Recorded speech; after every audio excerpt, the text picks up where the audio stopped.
우리 기독교 신앙 중에 여전히 많은 사람들이 믿기 힘들어하고 있는 내용 중에 하나가 바로 예수님께서 동정녀의 몸에서 나셨다라고 하는 내용입니다.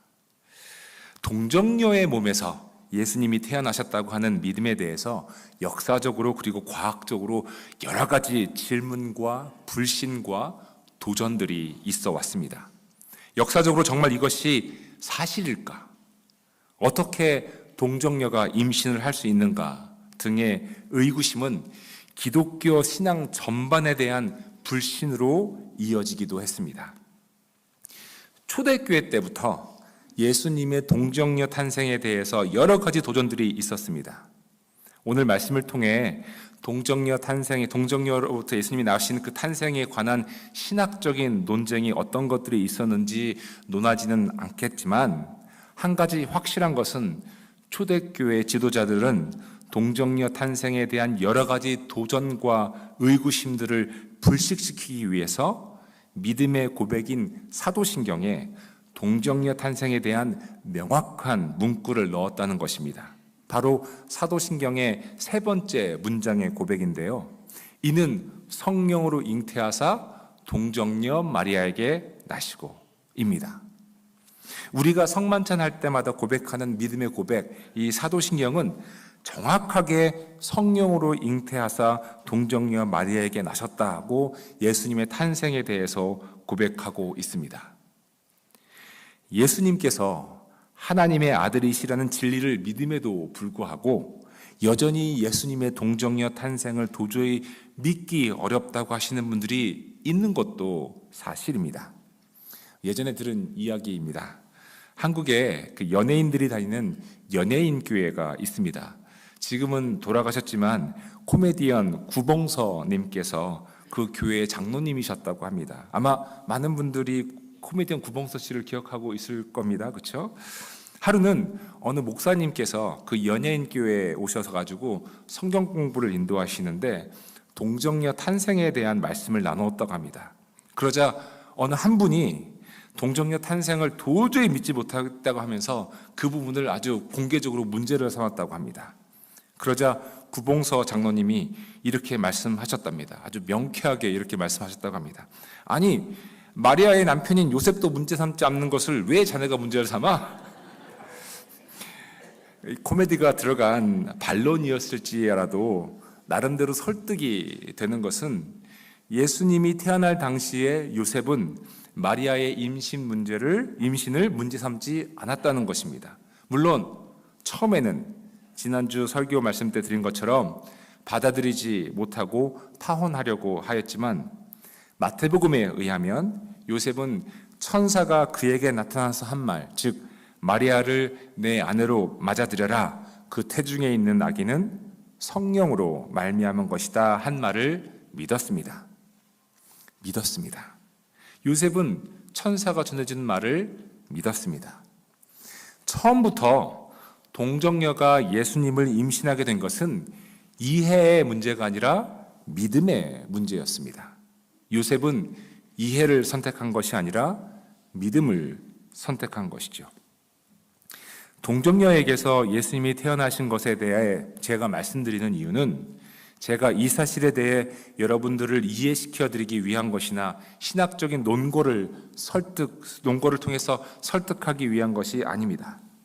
다만 동정녀의 몸에서 예수님께서 나셨다고 하는 것이 오늘날 우리에게 신앙적으로 어떤 영향을 미치고 있는지, 왜 그것이 중요한지, 그리고 동정녀의 탄생을 믿음으로써 우리가 어떻게 살아갈 수 있는지에 대해서 말씀을 나누기 위함입니다. 동정녀로부터 아기가 생긴 것은 우리의 머리로는 이해할 수 없는 신비입니다. 다 아시는 바와 같이 한 아이가 태어나려면 엄마, 아빠의 염색체 조합이 필요합니다. 엄마의 XX 염색체와 아빠의 XY 염색체가 조합함으로써 딸이면 엄마의 X와 아빠의 X가 조합된 XX가 태어나는 거고요. 아들이면 엄마의 X와 아빠의 Y가 조합된 XY가 태어나게 되는 거지요. 그런데 성령에 의한 임신은 이러한 생물학적, 유전적 조합을 뛰어넘습니다. 생물학적, 유전적 조합을 뛰어넘는 임신이 어떻게 가능했는지 성경 말씀을 통해서 살펴보겠습니다. 지난 12월 25일 성탄절 예배 때 한번 드렸던 말씀인데요. 잘 들어주시기 바랍니다. 누가복음 1장에 보면 천사 가브리엘이 마리아에게 나타나서 마리아에게 임신 소식을 알립니다. 그런데 마리아는 남자와 잠자리를 해본 적이 한 번도 없는 처녀였습니다. 그래서 마리아가 반문을 합니다. 나는 남자를 알지 못하는데 어떻게 이런 일이 있겠습니까? 그러자 가브리엘 천사는 마리아의 친척 중에 나이가 많아서 임신이 불가능한 엘리사벳이 임신을 했다는 사실을, 벌써 6개월이 되었다라고 하는 사실을 알리면서 이렇게 말을 합니다. 하나님께는 불가능한 일이 없다. Nothing is impossible in God. 함께 읽어볼까요? 시작. 하나님께는 불가능한 일이 없다. 여러분, 믿으십니까? 하나님께는 불가능한 일이 없다는 것을 정말 믿으십니까? 믿으신다면 동정녀의 몸에서 예수님이 태어나신 것을 왜 못 믿으시는 건가요? 하나님께는 불가능한 일이 없다고 하신 말씀은 모든 것이 가능하다고 하는 말씀과 동일합니다. 어느 것은 가능하고 어느 것은 불가능한 것이 아닙니다. 하나님께는 모든 것이 가능합니다. 왜냐하면 하나님이시기 때문입니다. 마리아의 반문은 이성적이며 합리적인 반문임에는 틀림없습니다. 남자를 알지 못하는데 어떻게 임신을 한단 말입니까? 그러나 하나님의 계획과 방법은 인간의 이성과 합리성을 뛰어넘는 신비이며 능력입니다. 신비는 이해가 아니라 신비 그 자체로 받아들여야 하는 것입니다. 그래서 마리아의 반문에 가브리엘 천사는 하나님께는 불가능한 일이 없다라고 말하면서 인간의 이성과 합리성을 뛰어넘는 하나님의 신비에 대해서 선포하고 있습니다. 선포는 이해를 필요로 하지 않습니다. 선포는 믿음을 필요로 합니다. 제가 성경 공부 시간에 가끔 하는 이야기인데요. 성경의 맨 첫 구절이 뭡니까, 여러분? 창세기 1장 1절이 뭐죠? 태초에 하나님이 천지를 창조하시니라. 뭘로 시작합니까? 성경은 선포로 시작합니다. 선포는 우리를 이해시키기 위함이 아닙니다. 선포는 뭐를 요구한다고요? 믿음을 요구합니다. 그러니 하나님께는 불가능한 것이 없다라고 하는 선포를 통해서 인간이 가지고 있는 이성과 합리성을 뛰어넘는 말을 천사 가브리엘은 하게 됩니다. 따라서 마리아가 임신을 하게 된 것은 온전히 하나님의 능력입니다. 가브리엘 천사의 하나님의 신비, 하나님의 능력에 대한 선포를 들은 마리아는 다음과 같은 믿음의 고백을 합니다. 보십시오, 나는 주님의 여종입니다. 당신의 말씀대로 나에게 이루어지기를 바랍니다. 그러자 천사가 마리아를 떠나갑니다. 마리아가 한 말은 마리아가 이 모든 상황이 이해가 되어서 했던 말이 아니라는 것을 우리는 압니다. 다만 마리아는 하나님께는 불가능한 것이 없다라는 것을 믿었습니다. 그리고 그것을 믿는 순간 마리아에게 무엇이 들어왔죠? 말씀이 들어왔습니다. 그 말씀이 마리아에게 들어왔습니다. 가브리엘 천사를 통해 전해진 하나님의 말씀이 마리아에게 들어왔습니다. 그 말씀을 마리아가 거부하지 않고 그 말씀을 받아들였습니다. 그렇기 때문에 마리아는 당신의 말씀대로 나에게 이루어지기를 바랍니다 라고 말씀을 받아들였던 것이죠. 마리아가 받아들인 말씀은 가브리엘이 전해준 말씀, 즉 하나님의 영이신 성령으로 잉태하여 마리아가 하나님의 아들 예수 그리스도를 낳을 거라고 하는 말씀이었고, 그 말씀이 생명의 씨앗이었고 그 말씀 자체가 예수 그리스도 자신이었습니다. 우리가 간과하여 놓치기 쉬운 부분이 바로 여기에 있습니다. 마리아가 말씀을 받아들임으로 예수님을 잉태하게 되었고, 따라서 예수님의 잉태는 말씀이 마리아를 통해 성취되었다는 것을 의미합니다. 오늘 본문 말씀인 요한복음 1장은 예수님의 탄생의 이야기를 이와 같은 각도에서 조명하고 있습니다. 여러분, 요한복음에는 마태복음이나 누가복음처럼 예수님의 탄생의 이야기에 대한 구체적인 서술은 없지만 예수님이 이 땅에 오셨다는 것, 이 땅에 태어나셨다고 하는 것이 무엇을 의미하는지 설명이 아닌 선포로 우리에게 보여주고 있습니다. 요한복음 1장 1절 말씀입니다. 태초에 말씀이 계셨다. 그 말씀은 하나님과 함께 계셨다. 그 말씀은 하나님이셨다. 태초라고 하는 말은 창세 전이라는 말씀입니다. 온 세상이 만들어지기 전에, 즉 태초부터 말씀이 계셨다는 그 이야기입니다. 말씀은 하나님이셨습니다. 여러분 2절과 3절을 계속해서 보시겠습니다. 그는 태초에 하나님과 함께 계셨다. 모든 것이 그로 말미암아 창조되었으니 그가 없이 창조된 것은 하나도 없다. 1절부터 3절까지를 설명하면 이렇습니다. 세상이 만들어지기 전부터 말씀은 계셨다. 말씀은 하나님과 함께 계셨다. 그분이 하나님이셨다. 하나님은 세상을 창조하셨다. 요한복음 1장에서 말하고 있는 그 말씀은 성부 하나님과 함께 계셨던 성자 하나님, 즉 예수님을 의미합니다. 즉 성자 하나님인 예수님은 창세 때부터 성부 하나님과 함께 하셨다는 것입니다. 요한복음 1장에 나오는 말씀에 관한 내용, 즉 태초부터 말씀이 있었고 그 말씀은 천지를 만드신 하나님과 함께 있었다고 하는 내용은 창세기를 보면 더욱더 선명해집니다. 창세기를 보기 전에 제가 물을 한 잔 마시겠습니다. 좀 건조하죠? 조금요? 예. 창세기를 보면 하나님께서 온 세상을 만드시는 장면이 나오는데요. 여러분, 창세기 1장에 가장 많이 나오는 말이 무슨 말인지 아십니까? 그것은 하나님이 말씀하시기를입니다. 하나님이 말씀하시기를 빛이 생겨라 하시니 빛이 생겼다. 하나님이 말씀하시기를 물 가운데 창공이 생겨 물과 물 사이가 갈라져라 하셨다. 하나님이 말씀하시기를 하늘 아래에 있는 물은 한 곳으로 모으고, 하나님이 말씀하시기를 땅은 푸른 우물 돋아나게 하여라.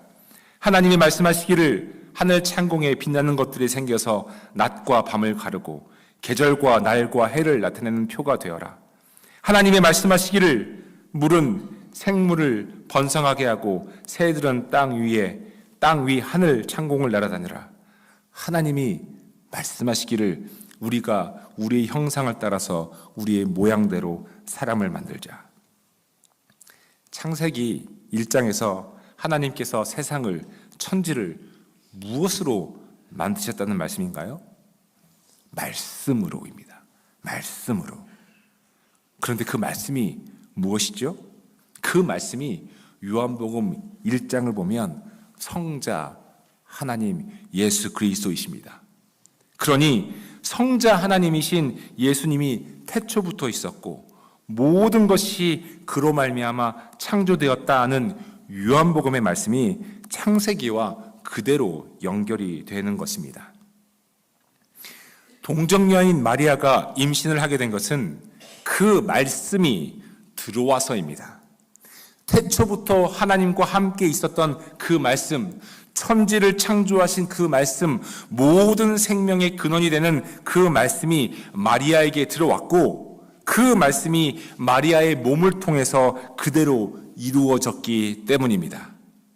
그에게 생물학적인 XY의 염색체가 들어온 것이 아니라 성령에 의한 잉태, 즉 말씀이 그녀에게 들어왔습니다. 이것이 동정녀인 마리아가 예수님을 임신하게 된 이유이며, 이 말씀이 드디어 마리아를 통해 육신, 즉 몸을 가진 인간이 되었습니다. 말씀이 육신이 된 것이죠. 그분이 바로 예수 그리스도이신 것입니다. 따라서 예수님께서 동정녀의 몸에서 나셨다고 하는 것은 말씀이신 하나님이 인간의 몸으로 구체화되었다고 하는 것을 뜻합니다. 그러니 동정녀의 몸에서 예수님이 나신 것을 못 믿는다고 하는 것은 처녀가 잉태한 사건을 못 믿겠다고 하는 것만을 의미하는 것이 아니라 신이 인간으로 오셨다는 것 자체를 믿지 못하겠다는 것과 같습니다. 우리 기독교 신앙 안에서 믿고 고백하고 있는 것은 예수님의 동정녀의 탄생입니다. 왜냐하면 이것은 말씀이 사람이 된 사건이기 때문입니다. 말씀이 사람이 된 사건은 기독교의 복음에 있어서 아주 중요한 핵심이기 때문에 서두에서 말씀드린 바와 같이 사도신경의 3번째 문장으로 초대교회 사도들은 동정녀로부터 예수님이 오셨다는 것을 고백한 것이죠. 성령으로 잉태하사 동정녀 마리아에게 나시고. 사랑하는 교회 여러분, 예수님의 탄생의 이야기에서 예수님이 중요합니까? 아니면 마리아가 중요합니까? 당연히 예수님이 중요하시죠. 물론 예수님의 어머니인 마리아는 순종의 상징으로 신앙의 모범이 되는 것은 당연합니다. 하지만 예수님 탄생의 이야기에서 주인공은 누구시죠? 예수님 그 자신이십니다. 요한복음 1장 14절은 예수님의 탄생에 대해서 이렇게 선포하고 있습니다. 그 말씀은 육신이 되어 우리 가운데 사셨다. 예수님은 말씀이신 하나님이 사람으로 우리에게 오셨다는 것을 보여주고 있는 것이죠. 예수님 그 자체가 하나님이시고 그 말씀이 육신이 되어 우리 가운데 살게 된 것입니다. 이것이 동정녀에게서 예수님이 나신 이유입니다. 말씀이 육신이 되었습니다. 저는 예수님 탄생의 이야기, 즉 말씀이 육신이 되신 이야기가 2000년 전 베들레헴에서만 일어났던 단 한 번만의 사건이라고 생각하지 않습니다. 무슨 말씀이냐 하면 말씀이 몸에 들어옴으로써 예수님께서 이 땅에 오신 사건이 예수님의 탄생의 이야기인 것처럼 지금도 우리 가운데 말씀이 우리에게 들어오는 사건, 말씀이 육신이 되는 사건이 일어나야 한다는 말씀입니다. 말씀이 우리 안에 들어와야 합니다. 말씀이 우리 안에 들어오면 그 말씀은 우리 가운데 사십니다. 그분이 예수 그리스도이신 것이죠. 말씀이 우리 안에 들어오는 사건, 이 사건은 우리의 일상에서 매일 일어나야 하는 사건이어야 합니다. 그것이 무엇입니까? 어떻게 해야 말씀이 우리 안에 들어옵니까? 말씀을 읽어야 합니다. 성경 말씀을 읽어야 합니다. 말씀이 육신이 되신 사건은 동정녀를 통해 탄생으로 이루어졌습니다.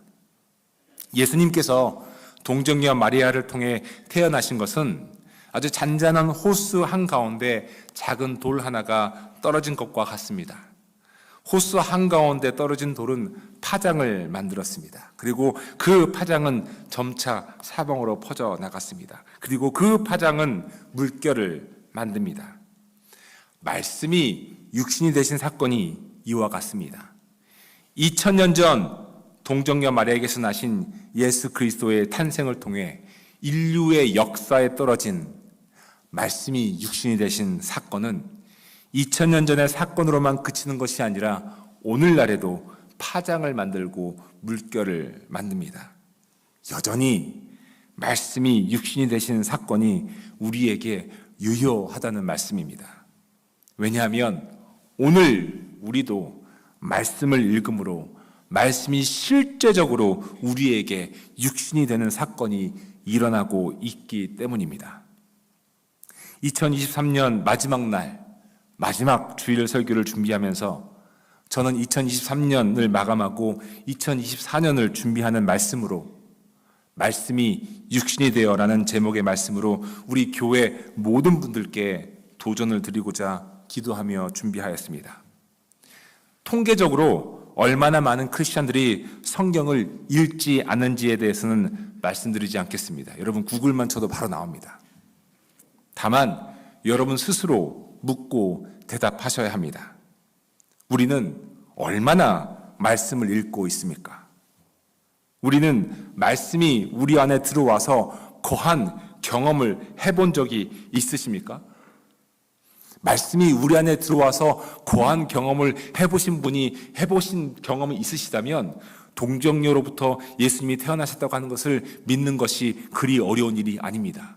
왜냐하면 우리 스스로가 말씀이 육신이 되는 경험을 해보았기 때문입니다. 우리는 말씀이 우리의 삶에서 실제적인 능력이 된 경험을 해본 적이 있습니까? 아직 없으시다면 괜찮습니다. 왜냐하면 이제부터 하면 됩니다. 이제부터 성경 읽으면 됩니다. 어렵지 않습니다. 다른 책을 펴듯이 성경책을 펼치시면 됩니다. 그리고 읽으시면 됩니다. 어렵지 않죠? 읽으시면 됩니다. 만약 그냥 읽는 것보다 좀 더 말씀에 집중하시고자 한다면 성경 필사를 하셔도 좋습니다. 우리 교회에 성경 필사하시는 분들 여러 계시다는 거 제가 잘 알고 있습니다. 다만 너무 예쁜 글씨체를 쓰기 위해서 너무 글씨체에 집중하지 않으셨으면 좋겠습니다. 글씨체를 곱게 써서 보기 좋은 필사를 만드는 것이 목적이 아니기 때문에 좀 흘겨 쓰더라도 말씀에 집중하시면 됩니다. 만약에 읽는 것이 어려우시다면 오디오 성경을 들으시는 것도 한 방법입니다. 스마트폰에 오디오 성경을 저장해 놓으시고 수시로 들으시는 것도 말씀을 접하는 방법입니다. 1년 성경 통독을 위한 표를 가지고 매일 성경을 읽으면서 1년에 성경 일독을 하시는 것도 한 방법입니다. 다만 2024년에 우리 교회에서는 1년 성경 통독을 위한 특별한 사역은 하지 않을 예정입니다. 왜냐하면 1년 통독도 나름대로 의미도 있고 은혜도 많지만 내년에는 성경을 읽고 내용을 요약하고 묵상하는 것에 좀 더 중점을 두고자 합니다.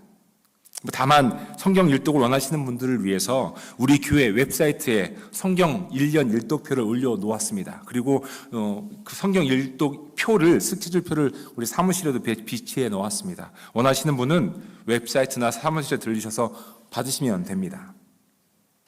내일 모레부터 우리 교회에서는 신년맞이 특별 새벽기도를 하고자 합니다. 특별히 이번 신년 특별 새벽기도의 주제는 복음을 마주하다, Encountering the Gospel입니다.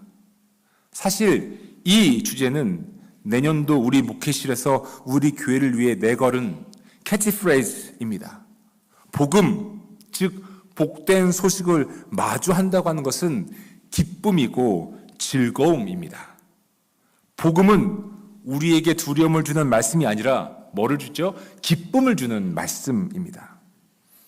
복된 소식, 즉 우리가 영원한 생명을 예수 그리스도를 통해 받았다고 하는 그 기쁨의 소식을 우리는 매 순간 마주해야 합니다. 그럼 어떻게 복음을 마주할 수 있겠습니까? 그것은 말씀입니다. 우리 주보도 복음을 마주하다의 주제에 맞게 우리 교회에서 자체 디자인하여서 곧 새롭게 사용하게 될 예정입니다. 저는 우리 교회 모든 교우분들께서 매일 말씀을 통해 복음을 마주하는 기쁨이 있으시기를 바랍니다. 성경을 읽으심으로써 그 안에 있는 복음의 능력을 경험하시고 말씀이 육신이 되는 그 경험이 날마다 우리 가운데 있기를 저는 간절히 바랍니다. 새벽기도의 성경 본문 방법도 내년부터 바꾸겠습니다. 1년 통독의 스케줄에 맞게 새벽기도회의 성경 분량이 정해졌었는데 신년 특별 새벽기도회 이후로는 매일 성경 한 장씩을 새벽기도회 성경 본문으로 삼으려고 합니다. 매일 성경 한 장 읽기를 위해서 새벽기도회의 성경 본문을 따라가시는 것도 성경 읽기 한 방법일 수 있습니다. 다만 그냥 읽지 마시고 읽고 생각하시고 묵상하시기를 바랍니다. 내년 사순절이 2월 14일에 시작됩니다. 사순절을 준비하면서 저는 우리 교회가 한 마음으로 성경 읽기를 새롭게 시도해보고자 사역을 준비하고 있습니다.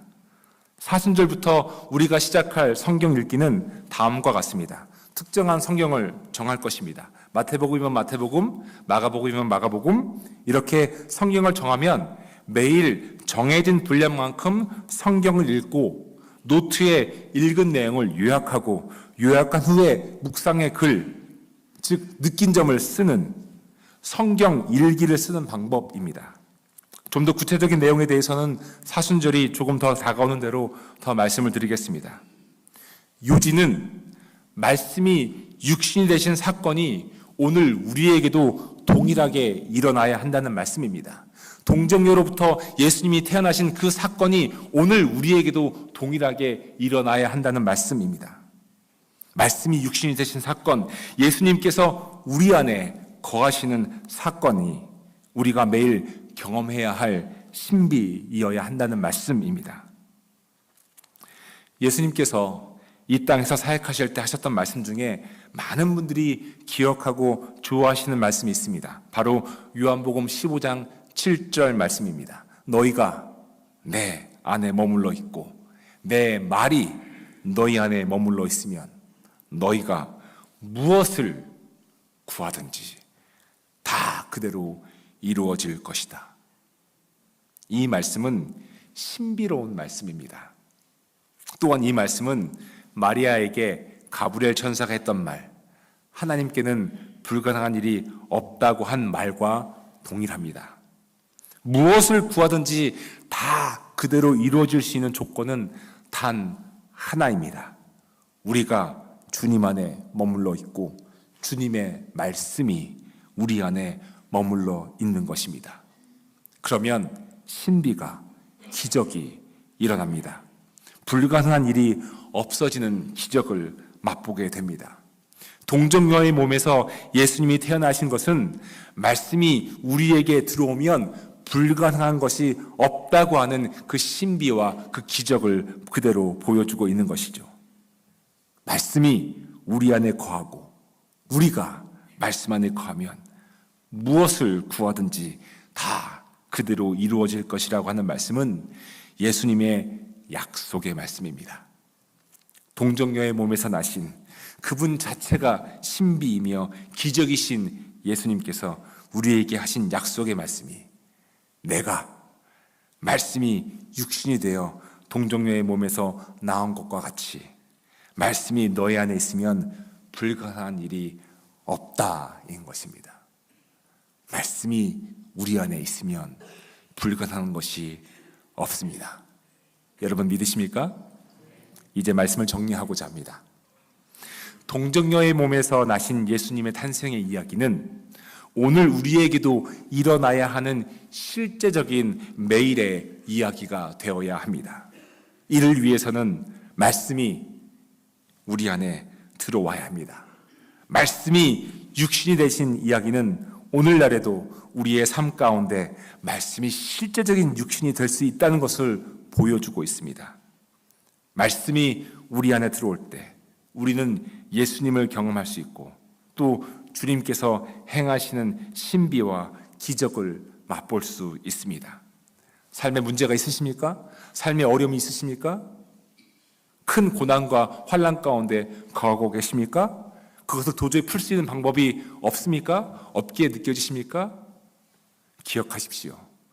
말씀이 육신이 되는 그 기적이 우리 가운데 있을 것입니다.